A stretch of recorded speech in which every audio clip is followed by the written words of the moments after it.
Beneath a constellation which illumines South Pacific skies, a pattern of stars so distinctive that the nations which see it are known by its name, lie the lands of the Southern Cross, Australia, New Zealand, and the islands of the South Pacific.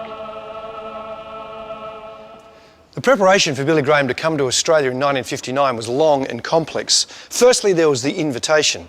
Billy Graham didn't come to a city or a country unless all of the churches got together to extend an invitation.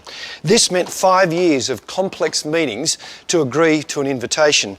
In fact, here in Sydney, there was a meeting of 600 clergy that got together and unanimously agreed to extend an invitation to Billy Graham.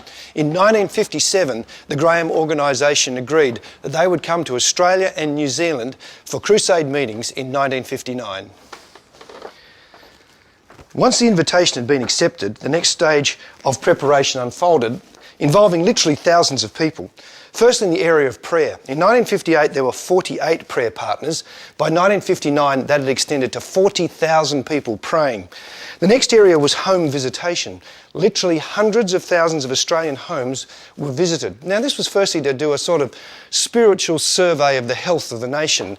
The second, to invite people to meetings.